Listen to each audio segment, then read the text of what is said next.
하나님 감사합니다. 이 시간도 또 주님 앞에 귀한 예물을 드린 또 우리 성도들의 삶 가운데 주님께서 역사해 주시고 또 우리가 살아가는 삶 자체가 하나님이 기뻐 받으시는 거룩한 향기로운 산 예물 되어질 수 있도록 주님 인도하여 주시옵소서. 이 땅을 사랑하는 데 있어서 물질로 인해서 곤란당하지 않게 해주시고 또 곤란 가운데 있는 우리 성도들 채워주시고 붙들어 주셔서 하나님의 도우심을 경험할 수 있도록 그래서 늘 신실하신 하나님만을 붙들며 살아갈 수 있도록 인도하여 주시옵소서. 주께 감사드리며 예수님의 이름으로 기도드립니다. 같이 하나님의 말씀 보겠습니다. 민수기 13장 민수기 13장 25절에서 33절까지입니다.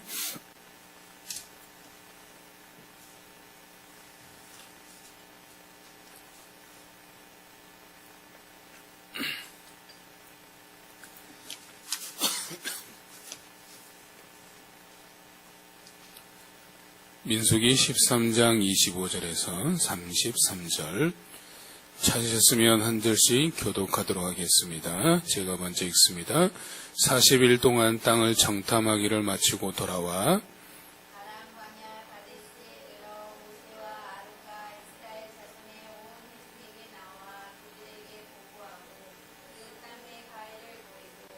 모세에게 말하 이르되 당신이 우리를 보낸 땅에 간즉 과연 그 땅에 젖과 꿀이 흐르는데 이것은 그 땅의 과일이니이다.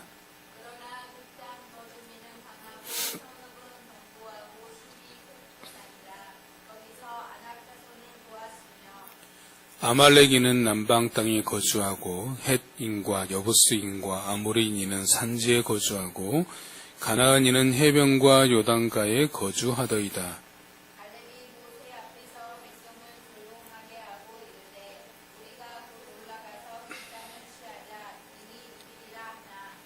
그와 함께 올라갔던 사람들은 이르되 우리는 능히 올라가서 그 백성을 치지 못하리라. 그들은 우리보다 강하니라 하고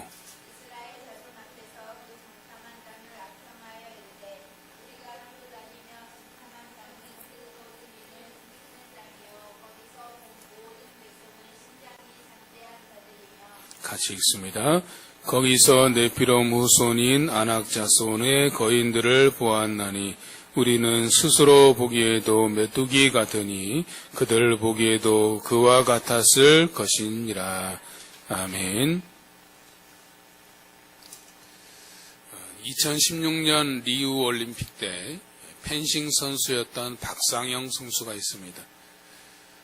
이 선수는 이제 결승전에서 이제 혼자 중얼거린 말 한마디로 인해서 국민 스타로 등극한 선수였습니다. 그 내용이 뭐냐면 이제 결승전 때 13대 9로 지고 있었습니다. 이제 2점만 더 내주면 경기에서 지게 되고 금메달을 걸 수 없는 상황인데 그때 방송에 무슨 장면이 나왔냐면 혼자 스스로에게 할 수 있다, 할 수 있어라고 중얼거리는 말이 이제 방송으로 송출이 된 겁니다. 그런데 정말 자기가 할 수 있다라고 중얼거린 그 말처럼 기적적으로 이제 상대방이 2점만 더 내주면 경기가 끝나는데 4점을 뒤지고 있었는데 그것을 뒤집어서 금메달을 목에 건 거죠. 그래서 그 이후로 할 수 있다라는 말이 유행어처럼 우리나라에 퍼지게 된 겁니다. 다음에 제가 몇 사람을 언급해 드릴 텐데 그 사람들의 공통점을 한번 찾아보시기 바랍니다. 스티브 원더, 강영우 박사, 닉 부이치치, 헬렌 컬러, 헤르만 헤세, 베토벤, 윈스턴 처칠, 플랭클린 루즈벨트, 스티븐 호킹, 세종대왕. 공통점이 뭘까요? 10사람을 언급드렸는데 이 10사람의 공통점은 뭐냐면 그들마다 삶의 치명적인 약점을 가지고 있었다라는 것이죠. 그런데 그 치명적인 약점을 있었지만 그 약점을 극복해낸 사람입니다. 잘 아시는 것처럼 베토벤은 무슨 장애가 있었습니까? 청각장애가 있었죠. 음악하는 사람이 귀가 잘 들리지 않았던 거죠. 그리고 영국의 총리였던 윈스턴 처칠은 언어 장애가 있었습니다. 우리가 또 잘 아는 한글을 만드신 세종대왕은 시력에 장애가 있었습니다.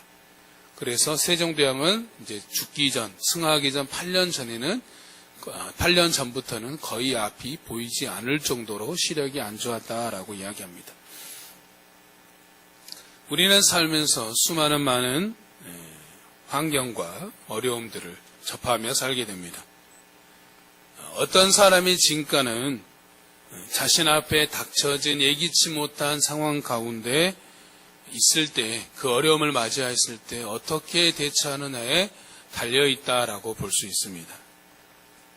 크게 보면 어떤 사람은 그런 환경에 주눅들어서 주저앉고 포기하며 낙심하는 사람이 있는 반면에 어떤 사람은 위기가 곧 기회라고 생각하며 그 환경을 통해서 배우는 사람이 있습니다.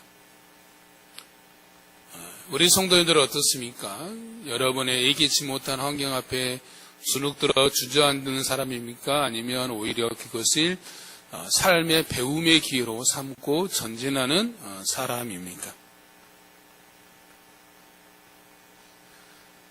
저에게 있어서 2018년 7월은 잊을 수 없는 날이죠. 이 날을 통해서 제 삶의 어떤 가치관, 목회의 가치관이 변한 시간이기 때문입니다. 이번 주에 우리가 읽을 본문의 말씀은 민수기 13장에서부터 15장까지입니다. 민수기 13장과 14장은 가데스라는 지역에 이르렀을 때 하나님께서 모세에게 각 지파에서 한 명씩 총 12명을 뽑아서 가나안 땅을 40일간 정탐하고 오라고 보내게 됩니다. 그래서 13장과 14장은 그들이 정탐하러 간 사람들과 그들이 정탐하고 온 내용, 그에 따른 이스라엘 백성들의 반응과 또 하나님의 반응에 대해서 기록하고 있는 게 민수기 13장과 14장입니다. 민수기 15장은 여호와께 드리는 제물에 대해서 또 그리고 안식일에 일하는 사람에 대해서 어떻게 할 것인지에 대해서 그 다음에 옷단 귀에 다는 술에 대해서 말씀하고 있는 것들을 우리가 알 수 있습니다.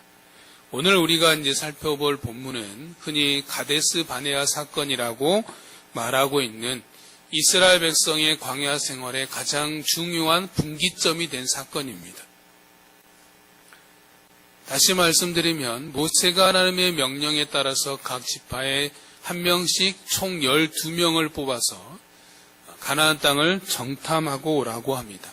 그래서 그들이 40일간 정탐을 하게 되는데 무엇을 정탐하고 와야 되냐면 거기에 우리가 보면 뭐라고 했냐면 그들이 정탐하고 와야 될 내용은 뭐냐면 그 땅 거민이 강한지 약한지 많은지 적은지 그들의 사는 땅이 좋은지 나쁜지 사는 성읍이 진영인지 산성인지 토지가 비옥한지 메마른지 나무가 있는지 없는지를 탐지하고 정탐하고 돌아오는 것입니다.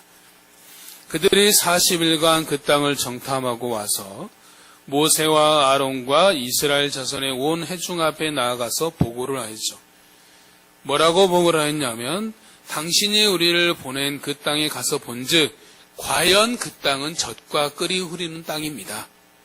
이것이 그 땅의 과일입니다라고 큰 과일을 보여줬죠.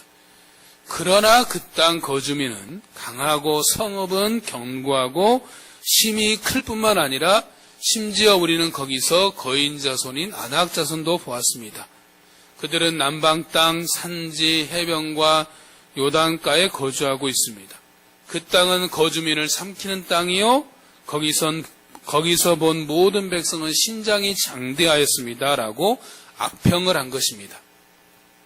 그 말을 들은 이스라엘 백성들은 밤새도록 울면서 통곡하면서 모세와 아론을 원망하면서 우리 위에 지도자를 한 명 세워서 우리가 애굽으로 돌아가자라고 하죠.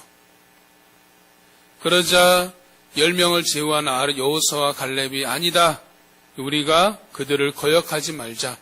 하나님 여호와를 거역하지 말라. 하나님께서 약속하신 그 땅은 정말로 젖과 꿀이 흐르는 땅이다. 하나님께서 우리와 함께 하시면 바로 그들은 우리의 먹이가 될 것이다 라고 이야기했지만 그들은 여호수아와 갈렙을 오히려 돌로 쳐 죽이려고 했죠. 그러자 하나님께서 그들을 향해서 진노하셨고 그들을 진멸하려고 하셨지만 모세의 중보기도로 인해서 그들을 향한 노를 거두십니다. 대신에 그들을 향하여서 징벌하신 게 뭡니까? 그들이 40일간을 정탐하였는데 하루를 1년으로 환산하여서 그래서 40일이 40년으로 바뀐 거죠. 그래서 이스라엘 백성들이 이제 몇 날이면 들어갈 가나안 땅을 40년을 광야에서 헤매게 되게 된 것입니다.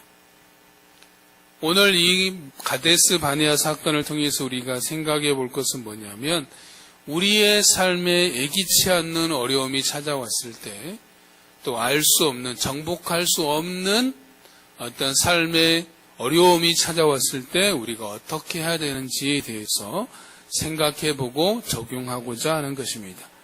먼저 여러분에게 질문을 하나 드리겠습니다. 모세는 12명의 정탐꾼들에게 어디로 올라가서 그 땅을 정탐하라고 하였습니까? 어디로 올라가서 정탐하라고 했죠? 힌트를 드리면 17절에 있습니다.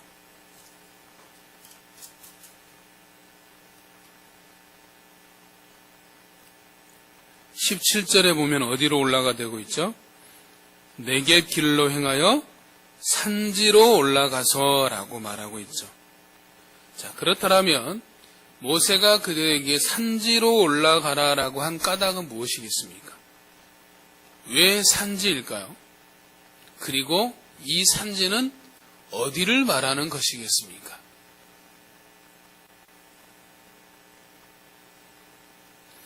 왜 산지로 가라고 했고 이 산지는 어떤 산지, 어디의 산지이겠습니까? 여기서 말씀하고 있는 산지는 헤브론 산지입니다. 헤브론 산지가 이스라엘 백성들에게 주는 의미가 있기 때문입니다. 그렇게 하면 헤브론 산지가 어떤 곳인지를 알아야 되죠. 여러분이 알고 있는 헤브론 산지는 어떤 곳입니까? 헤브론 산지에 관해서 성경에 몇 번 등장을 하게 되는데 헤브론 산지에 대해서 알 수 있는 인물을 통면 우리가 알 수 있어요. 첫 번째는 우리가 아브라함을 통해서 알 수 있습니다. 창세기 13장에 보면 아브라함이 하나님의 명령을 따라서 조카 롯과 자기 고향을 떠나서 하나님이 말씀하신 가나안 땅에 들어오게 됩니다. 그때 이제 그곳에 정착해 살 때 아브라함과 조카 롯의 소유가 많아져서 서로 간의 목자 간의 다툼이 잦아지게 되죠. 그래서 아브라함은 조카 롯과 헤어지기로 합니다. 그래서 롯에게 먼저 선택권을 주고 롯이 자기가 눈을 들어서 자기 눈에 좋아 보이는 소돔과 고모라 땅을 선택하여 떠나게 됩니다. 그 후에 여호와 하나님께서 아브라함에게 찾아오셔서 말씀하시죠. 너는 눈을 들어 너 있는 곳에서 북쪽과 남쪽과 서쪽과 동쪽을 바라보라. 바라봐라 보이는 땅을 너와 내 자손에게 줄 것이며 내 자손이 땅의 티끌같이 되게 할 것이다 라고 말씀하시죠. 그 말씀을 듣고 아브라함이 장막으로 옮기게 되는데 그것이 바로 헤브론입니다. 다음 말씀을 한번 봐봅시다. 같이 읽습니다.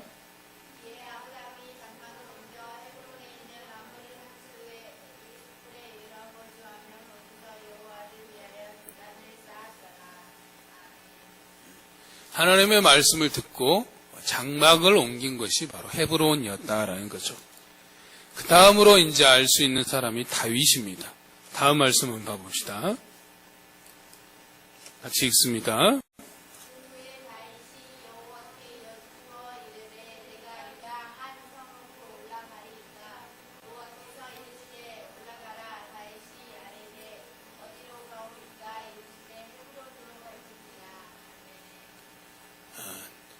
이 말씀의 배경은 뭐냐면 다윗이 사울왕과 요나단을 비롯한 사울왕이 세 아들이 죽은 이후에 하나님께 물었습니다.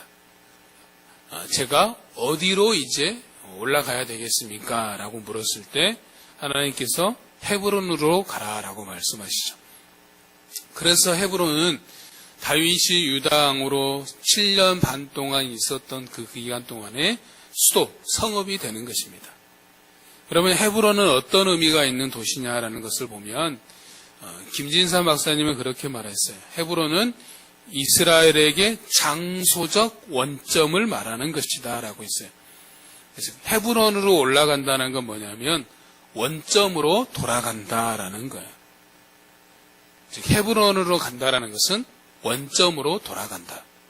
원점으로 돌아간다라는 말은 히브리어 말이 테슈바라는 말이에요. 테슈바는 이제 하자라라는 말과 추바라는 말이 합성어입니다. 그래서 그 말은 뭐냐면 주로 이제 회개할 때 쓰는 말인데 돌아서 돌아간다라는 뜻이 테슈바라는 뜻입니다. 즉 돌아서 돌아간다. 그래서 테슈바라고 하면 이스라엘 백성들이 되돌아서 하나님께 돌아간다라는 의미를 담고 있는 겁니다. 그러므로 이스라엘 백성들에게 있어서 원점이 어디겠어요? 그들을 부르신 하나님이 그들의 삶의 원점인 거죠. 그래서 테슈바는 그들이 하나님께 돌아가야 된다. 그래서 헤브론 산지로 올라간다는 건 뭐냐면 그들의 삶의 원점이 되신 하나님께 예배하러 간다라는 거죠.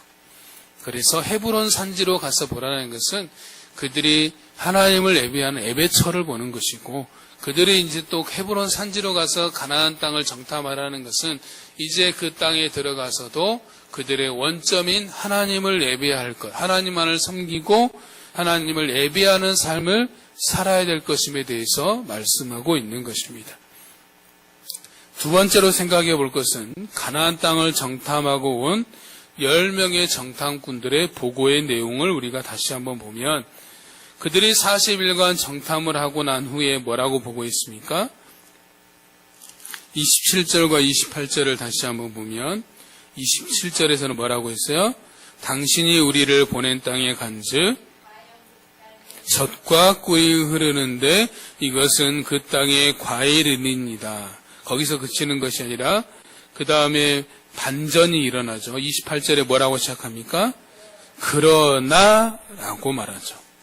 그러나라는 이 접속사가 의미하는 바가 무엇입니까? 그러나라는 접속사가 들어가면 어떤 의미가 되겠는 거예요? 앞의 내용과는 정반대의 상황이 되는 겁니다. 그러니까 그들의 보고를 보면 정말로 그 땅은 젖과 꿀이 흐르는 좋은 땅입니다. 그러나 그 땅 거주민은 강하고 성읍은 크고 견고하며 심지어 거인 자손이 안악 자손도 있습니다. 그러므로 우리는 결코 그들을 이길 수 없습니다. 그 땅을 정복할 수 없습니다. 라고 말하고 있는 거예요. 원어로 보면 접속사 그러나라는 단어가 뭐라고 되어 있냐면 에페스라고 되어 있습니다. 에페스라는 것은 뜻은 끝이라는 의미를 담고 있습니다. 영어 성경으로 보면 but, nevertheless 이 두 가지 단어를 씁니다. 그러나, 그럼에도 불구하고 라고 말하고 있는 거죠. 저는 이것을 그러나의 신앙이라고 정의해 보고 싶습니다. 우리가 그러나의 신앙에는 두 가지의 측면이 있습니다. 두 가지의 측면이 있다면 첫 번째는 먼저 앞의 내용이 긍정적인 내용, 즉 하나님의 약속의 말씀이 나오고 그 다음에 그러나가 들어간 뭐가 나오겠습니까? 부정적인 내용이 따라오게 되죠. 그것이 바로 오늘 본문이 좋은 예라라고 말할 수 있습니다. 근데 또 다른 예는 뭐냐면 먼저 앞에 부정적인 내용이 나옵니다. 힘들고 어렵고 상황에 어떤 절망이 나오는데 그러나가 나오면 그 다음 뭐겠어요? 믿음으로 반응하는 내용이 따라 나오게 되는 것입니다. 이것을 잘 보여주는 애가 하박국 선지자입니다.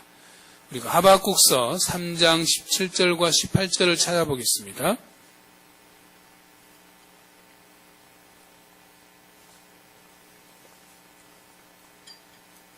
하박국서 3장 17절 18절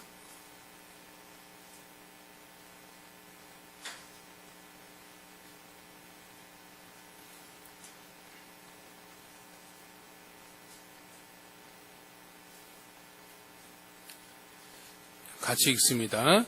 비록 무화과 나무가 무성하지 못하며 포도나무에 열매가 없으며 감람나무에 소출이 없으며 밭에 먹을 것이 없으며 우리의 양이 없으며 요양간에 소가 없을지라도 나는 여호와로 말미암아 즐거워하며 나의 구원의 하나님으로 말미암아 기뻐하리로다. 아멘. 17절과 18절은 정반대의 내용이죠. 17절은 뭡니까? 상황입니다. 어떤 상황입니까? 무화과 나무가 무성하지 못합니다. 포도나무에 열매가 없습니다. 감람나무에 소출이 없습니다. 밭에 먹을 것이 없고 우리의 양도 없고 외양간에 소도 없습니다. 쉽게 말하면 모든 것이 없는, 아무것도 없는 상황이다라고 말할 수 있습니다. 그런데 이러한 상황을 반전시키는 구절이 있죠. 18절에 뭐라고 그럽니까? 나는 여호와로 말미암아라고. 그런데 여기서 보면 그 의미가 약간 덜 산데 원어로 보면 접속사가 키이라는 단어가 포함되어 있습니다. 그 말은 뭐냐면 뜻은 멋멋이지만 상황은 아무것도 없는 절망적인 상황이지만 그러나 나는 여호와로 말미암아 즐거워하며 나의 구원의 하나님으로 말미암아 기뻐합니다라고 말하는 겁니다. 우리말로는 나는 여호와로 말미암아 기뻐한다라고 번역하고 있지만 원어로 보면 접속사가 하나 더 포함되어 있어요. 멋멋 아내라는 접속사가 포함되어 있습니다. 즉 직역하면 나는 하나님 안에서 기뻐합니다라고 말할 수 있는 거예요. 그래서 상황은 아무것도 없고 절망이지만 그럼에도 불구하고 비록 아무것도 없지만 그러나 나는 하나님 안에서 하나님으로 인하여 기뻐합니다. 하나님으로 즐거워합니다라고 고백하고 있는 거죠. 또 다른 예로 찾아볼 수 있는 게 다니엘입니다. 다니엘서 6장에 보면 다리오 왕 때에 다니엘은 전국을 다스리는 3명의 총리 중에 한 사람이었습니다. 다니엘은 마음이 민첩하여 국사를 행하는 데 있어서 다른 모든 총리들보다 고관들보다 뛰어났습니다. 그래서 다른 총리들과 고관들이 다니엘을 시기하여서 국사에 대해서 허물을 찾고 했지만 그가 충성되어서 어떤 그릇됨도 허물도 찾아볼 수가 없었죠. 그러나 단 한 가지, 그가 하루 3번씩 하나님께 기도하는 것을 알게 되었습니다. 그래서 다리오 왕에 찾아가서 앞으로 30일 동안 어떤 신에게든지 어떤 사람에게든지 기도하는 사람이 있다라면 바로 사자굴에 던져 사자의 밥이 되게 해달라는 법을 만들게 됩니다. 그래서 그 밥에 조서가 찍혔다는 것이요. 조서가 찍혔다는 것은 효력이 발생했다라는 것입니다. 그것을 보고 다니엘이 어떻게 반응했냐라면 다니엘서 6장 10절에 보면 이렇게 기록하고 있습니다. 다니엘이 이 조서에 왕의 도장이 찍힌 것을 알고도 자기 집에 돌아가서는 윗방에 올라가서 예루살렘으로 향한 창문을 열고 전에 하던 대로 하루 3번씩 무릎을 꿇고 기도하며 그의 하나님께 감사하였더라라고 되어 있습니다.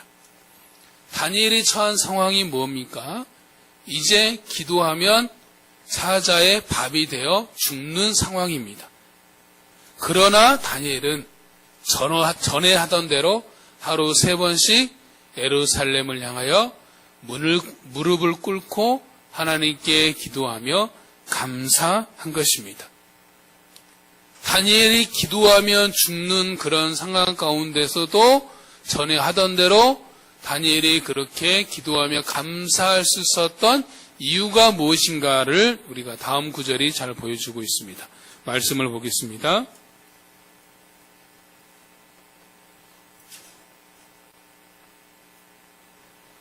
같이 읽습니다.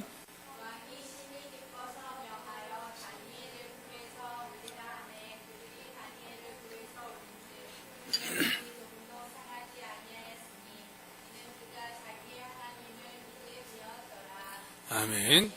이 구절을 새 번역 버전으로 보면 왕이 매우 기뻐하면서 다니엘을 굴에서 끌어올리도록 명령하니 사람들이 다니엘을 굴에서 끌어올렸다. 그가 자기 하나님을 신뢰하였기 때문에 그에게서는 아무런 상처도 찾아볼 수 없었다라고 말하고 있습니다.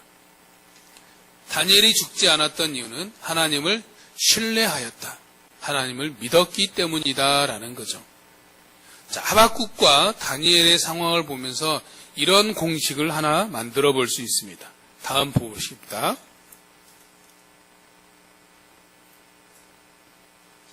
잘 보이시죠? 같이 읽어봅시다. 시작. A, but B.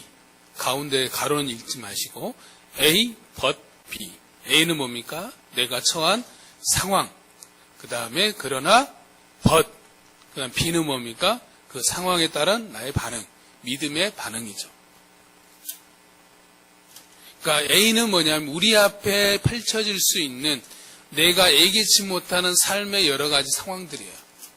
기대하지 않았던 일들, 예기치 못한 어려운 일들, 힘든 일들, 슬픈 일들, 아픈 일들이 A라면 그러한 상황이 닥쳐왔을 때 그때 뭐라고 말하냐. 그러나 나는 하나님을 신뢰하며 믿음으로 반응하겠습니다. 라고 말하는 것입니다. 하박국 상황이 그런 거죠. 하박국 상황이 뭐였습니까? 아무것도 없는 절망이었습니다. 그러나 나는 하나님 안에서 하나님만으로 기뻐하겠습니다. 라고 고백하는 거죠. 다니엘의 상황은 어땠습니까? 기도하면 죽는 상황이었습니다. 그러나 나는 하나님을 신뢰함으로 전에 하던 대로 기도한 것입니다. 그러므로 우리의 삶 가운데서 오늘 본문을 통해서 우리가 적용해 볼 수 있는 것은 바로 삶의 형편이 어떠하든지 간에 상관없이 그러나를 외치며 하나님을 신뢰하는 믿음으로 반응하자라는 겁니다. 상황은 내가 어떻게 할 수 없어요. 여러분 앞에 닥쳐진 상황과 환경을 여러분들이 주관할 수 있습니까? 내가 어떻게 할 수 없습니다. 여러분들이 코로나 상황을 만들어냈습니까?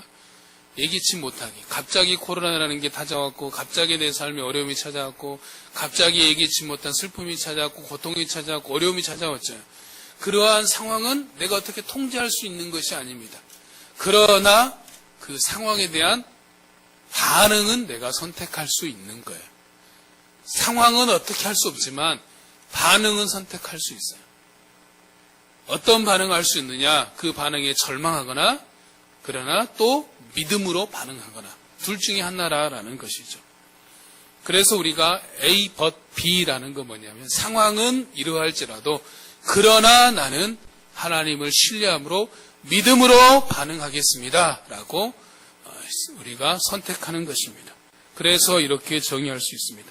하나님, 내 삶에 내가 감당하기 힘든 삶의 환경에 밀려 닥쳐왔습니다. 그러나 나는 지금 하나님을 신뢰함으로 믿음으로 반응하겠습니다. 라고 말하는 것입니다. 그러면 우리가 다른 건 기억하지 못하더라도 이것만은 기억합니다. A, but B. 내 삶에 어려운 일이 닥쳤습니다. 그러나 나는 하나님을 신뢰함으로 믿음으로 반응하겠습니다. 믿음으로 살겠습니다. 라고 말하는 거죠. A, but B. 우리가 어떠한 상황에서든지 하나님을 신뢰함으로 믿음으로 반응하기 위해서는 기억해야 될 것 두 가지가 있습니다. 첫 번째는 철저하게 그분을 신뢰해야 됩니다. 같은 말의 반복일 수 있지만 우리가 믿음으로 반응하기 위해서는 하나님을 신뢰하지 않고는 불가능합니다. 신뢰라는 말 자체의 뜻이 뭡니까? 굳게 믿고 의지하다라는 뜻입니다. 이 말은 곧 신뢰하는 대상이 있음을 말하는 것이죠. 우리가 살면서 신뢰할 수 있는 대상이 될 수 있는 게 뭡니까? 어떤 사람은 사람을 신뢰한다라고 말합니다. 그러나 사람은 우리가 아는 것처럼 신뢰하면 오히려 더 큰 상처로 돌아오는 것이 사람입니다. 사람은 신뢰의 대상이 아니라 사랑의 대상입니다.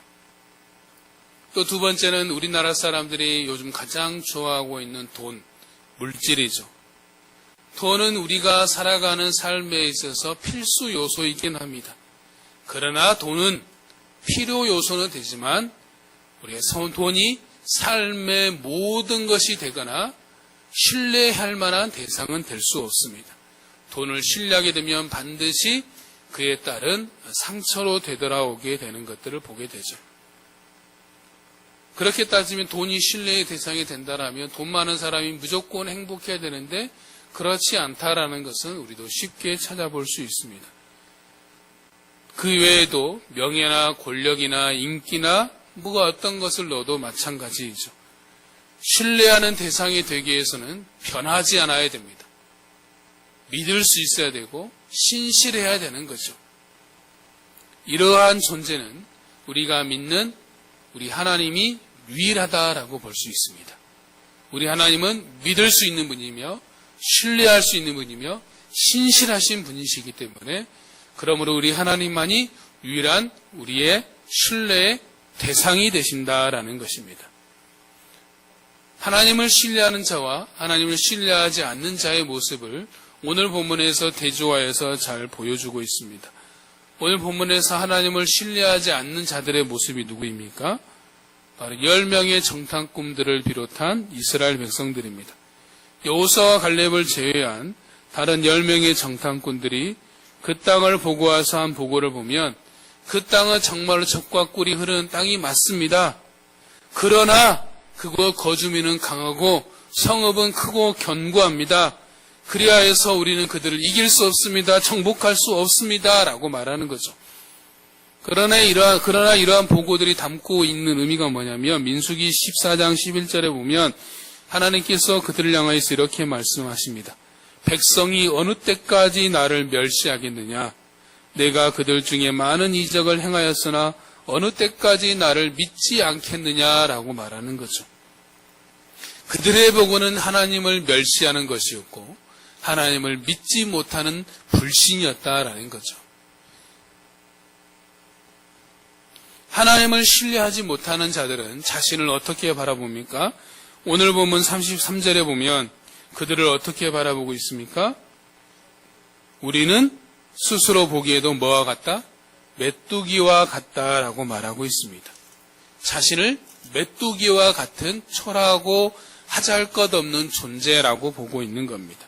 그런데 중요한 것은 뭐냐면 가나안 사람들이 그곳 사람들이 그들을 보면서 너희들은 메뚜기야 라고 말한 적이 없다라는 거예요. 뭐라고 그랬어요? 스스로. 자기들 스스로 우리는 메뚜기야 라고 평가하고 있는 겁니다. 왜 그렇습니까? 그들이 하나님을 신뢰하지 않고 자신들이 처한 환경만을 바라보니까 그 환경 앞에 주눅들어서 겁을 먹고 우리는 메뚜기야.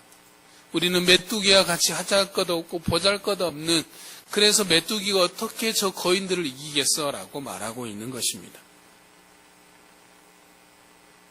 또 나타나는 현상이 뭡니까? 상황과 환경을 바라보면 그 바라보는 상황과 환경에 대해서 악평을 하게 되는 겁니다.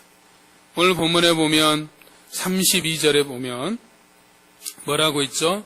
이스라엘 자손 앞에서 그 땅, 저 정탐한 땅을 악평하였다라고 말하고 있습니다. 악평이라는 히브리어 단어는 디바라는 단어입니다. 그 뜻은 뭐냐면 수군거리다, 명예훼손, 악의적 보고라는 뜻을 담고 있습니다. 그들은 악의적인 보고를 한 거예요. 악의적 보고를 했다는 건 뭡니까? 이 보고를 듣고 그들의 마음속에 부정적인 생각을 심어주기 위한 보고였다라는 거죠.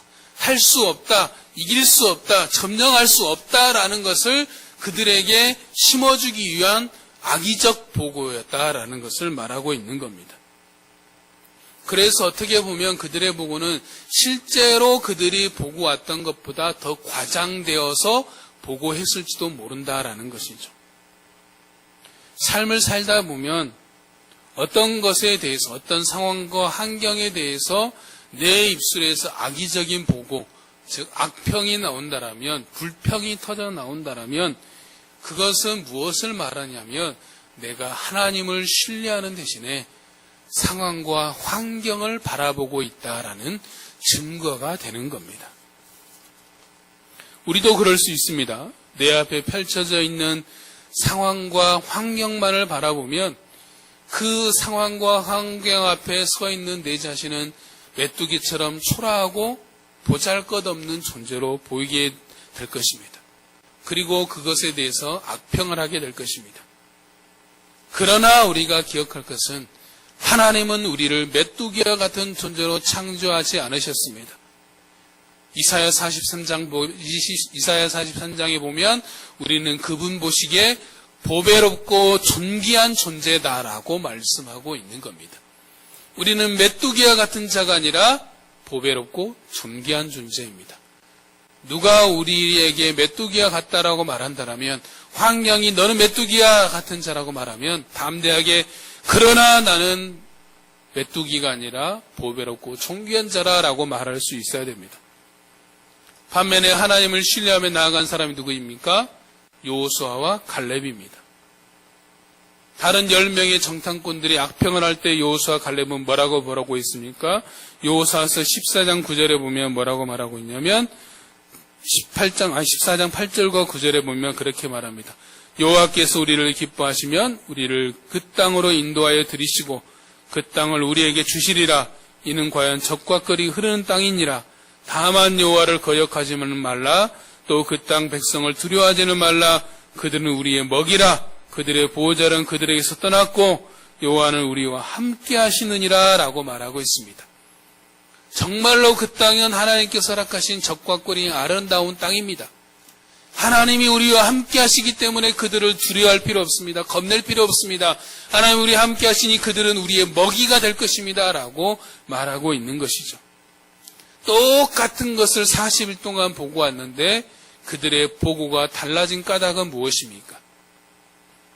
여호수아와 갈렙을 제외한 다른 10명은 상황과 환경만을 바라보았다라면, 상황과 환경을 바라봄으로 하나님을 신뢰하지 않았다라면 여호수아와 갈렙은 하나님을 신뢰하였기 때문에 그들이 볼 수 없는 것들을 보았고 담대할 수 있었던 것들을 보게 됩니다.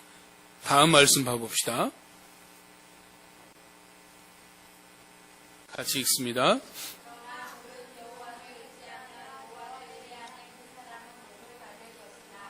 아멘. 두 번째는 내가 신뢰하는 하나님의 말씀을 붙드는 겁니다.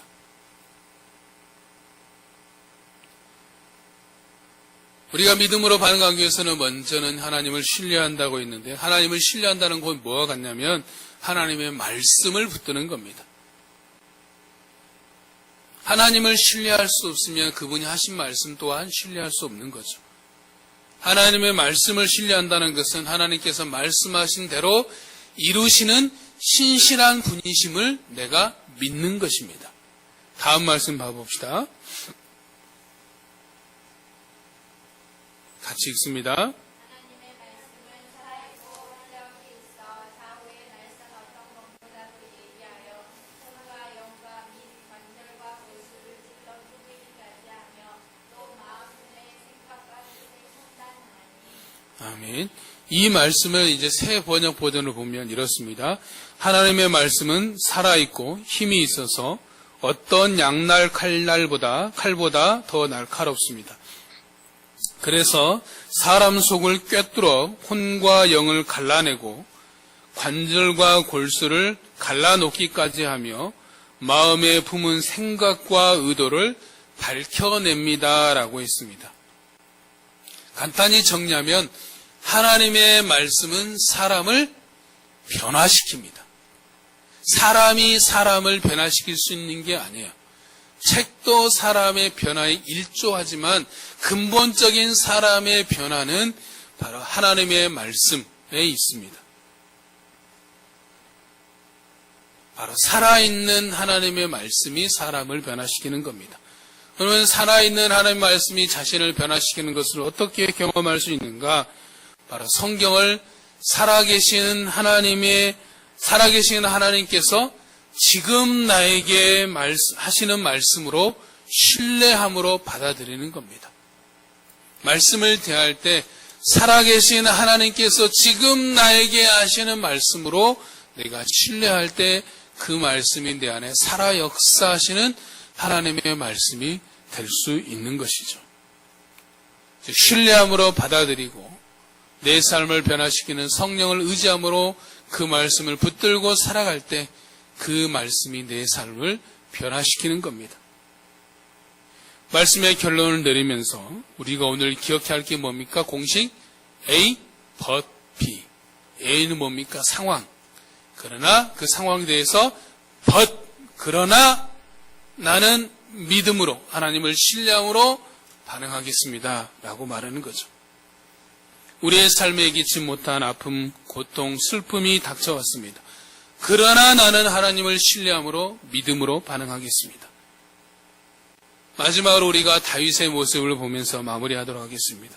시편 57편은 다윗이 사울 왕의 유업을 피하여 도망을 다니면서 굴에 피하였을 때, 숨어있을 때 지은 시입니다. 다윗은 아무런 잘못도 없는데 사울 왕이 자기를 죽이려 하고 군대를 이끌고 다윗을 쫓아다니는 상황입니다. 다윗은 그래서 이리저리 피하고 다니는 상황이죠. 다윗의 광야 생활은 무려 13년 동안 지속되었습니다. 그러한 가운데 그러한 상황 가운데 있을 때 그러한 상황을 이기게 한 힘이 무엇이었냐라면 바로 이것입니다. 다음 말씀을 보겠습니다.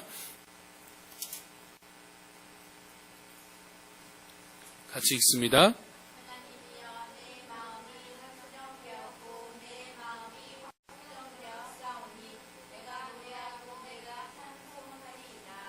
아멘. 상황은 변한 것이 없습니다. 그러나 그 상황 속에서 다윗은 하나님을 신뢰함으로 하나님만 찬양하겠다고 결단 내린 겁니다.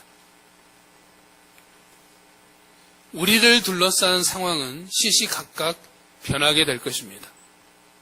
상황과 환경이 우리를 힘들게 하고 어렵게 하며 때로는 마음 아프게 하고 할지라도 그러한 상황을 바라봄으로 인해서 주눅들지 말아야 됩니다.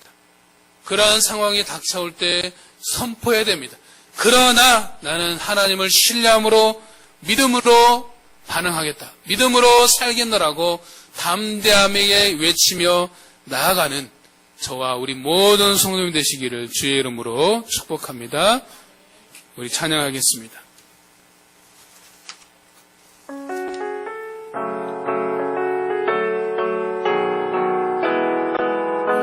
나는 믿음으로 주 얼굴 보리니 아침에 깰 때에 주 영성에 만족하리 나 주님 닮기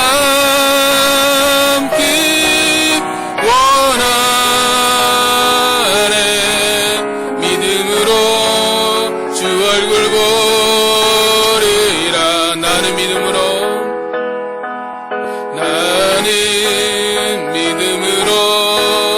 주 얼굴 보리니 아침에 깰 때에 주 영상에 만족하리 나 주님 닮기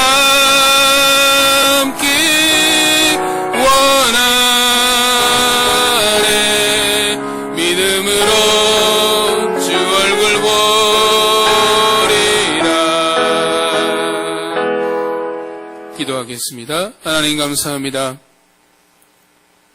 우리가 하루를 살면서 또 일주일을 살면서 올 한 해를 살아가면서 수많은 많은 어려움들과 환경들과 상황들이 시시각각으로 우리의 삶에 밀려오는 것들을 바라보게 됩니다.